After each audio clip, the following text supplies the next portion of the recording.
Now, there is a thin line between real and fake. At this point, it barely exists. We're living in a time where you can literally rebrand your entire appearance digitally or surgically before you even leave the house. Whether it's body modification procedures or app filters, the way we view beauty is shifting fast.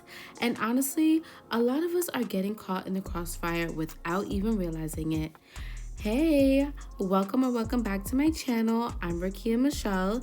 If you're new here, this is where commentary meets confidence and we break down the psychology between beauty, culture, and everything in between. Today, we're getting into something I think a lot of us feel but don't always talk about: how fake bodies and digital enhancements are quietly reshaping what we think is beautiful and, more importantly, how we think about ourselves. Now, I do want to preface this video by saying I am not against body modifications, okay? I'm all for the BBLs, I'm all for the lipo, I'm all for the Botox, I'm all for the filler. I'm for all of it, okay? I'm just saying that it's clearly impacting our mental health. And because I know that and I see that, I have to speak on it. Now that that's out the way, we are fully immersed in the era of the edit. And I'm not talking about Photoshop.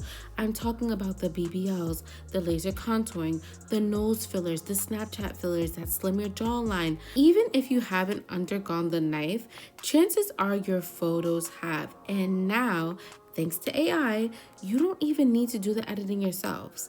Apps are smart and they are getting smarter, and they're smart enough to alter your whole face in real time. And it's often so subtle you don't even notice how far from reality it's drifted. This tech has gotten so good, y'all. I'm not even gonna lie, sometimes I'm impressed. But it has gotten so good, so accessible, and so normal that we don't question it anymore. We see these faces and bodies so often on our timelines that we start accepting them as real, and worse, as aspirational. What's tricky is that this constant exposure trains our minds to believe that what we're seeing is both normal and achievable. And that's what starts messing with our psyche. It starts messing with our mental health. But the reality is, so many of these bodies we're idealizing are curated surgically, digitally, or both, I'm telling you. And when we compare our natural, unedited selves to that level of enhancement, it starts to wear on us. You used to feel okay in your skin, maybe even confident, but now you're wondering if you should fix something: your stomach, your nose, your teeth, your skin texture, even when nothing was wrong to begin with. It happens slowly. Small things grow into larger things. You scroll, you absorb, and eventually your own image starts to feel like it's not enough. What's even more dangerous is that we start to think, well, everyone's doing it. And in a way, a lot of us are doing it. So when we post ourselves, untouched, unfiltered, it can feel like we're off brand, like we're behind. It's not just a beauty standard, it's an illusion that becomes the default. So let's talk about what this does to us mentally, because again, that's the purpose of me making this whole video. Because this isn't just vanity, it's identity, and that's what begins to take a mental toll on us.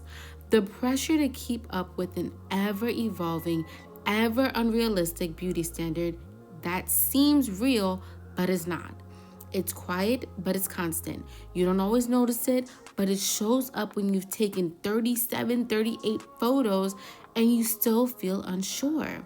It shows up when you start picking apart your face in the mirror, or when you think twice before posting a photo with no filter. Over time, these insecurities build, and again, it might start off small, but trust me, it will begin to snowball.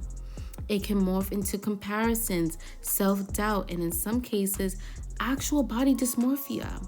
And it's not all in our heads. It's really not. Studies have shown that social media use is directly linked to increased anxiety, depression, lower self-esteem. I'm not just making these things up. So many of us are chasing a version of beauty that doesn't even exist outside of a screen, and it's making us feel like we're the problem. Not only that, it's adding insult to injury because now we feel insecure, and because of that, we're suffering from mental health. Here's the thing. Again, I'm not here to shame anyone who uses filters or gets their work done.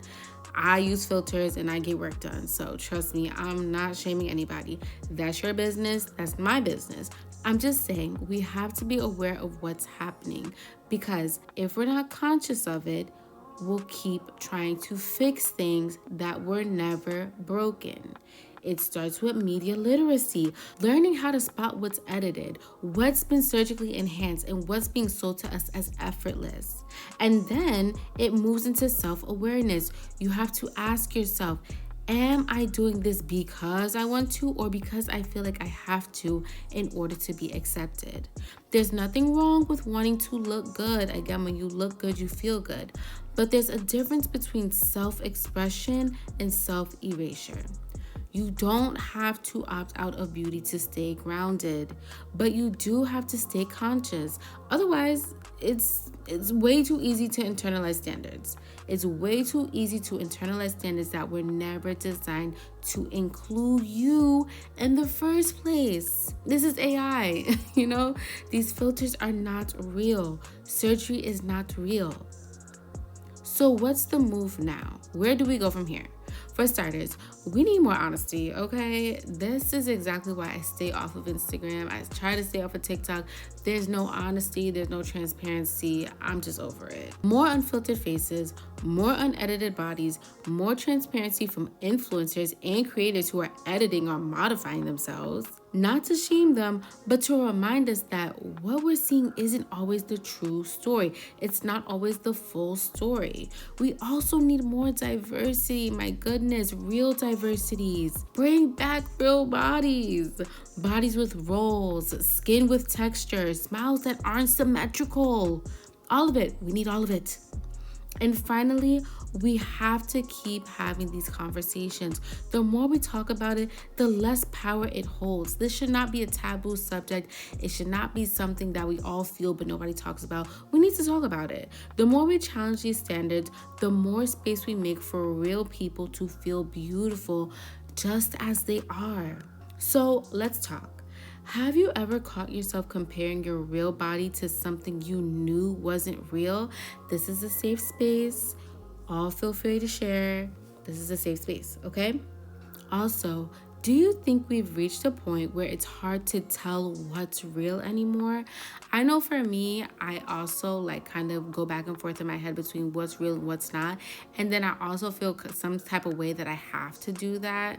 That's a different story for a different day. But definitely let me know what you think down in the comments. Drop your thoughts in the comments. This is a safe space again, and I love hearing from you guys.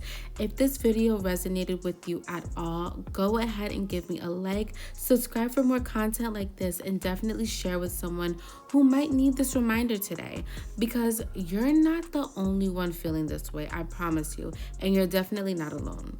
Until next time, protect your peace, embrace your real, and don't ever let a fake beauty standard make you forget how much value there is in an unfiltered version of you. Until then, I'll see you guys in the comments, and I'll also see you in my next video. Bye. Mwah.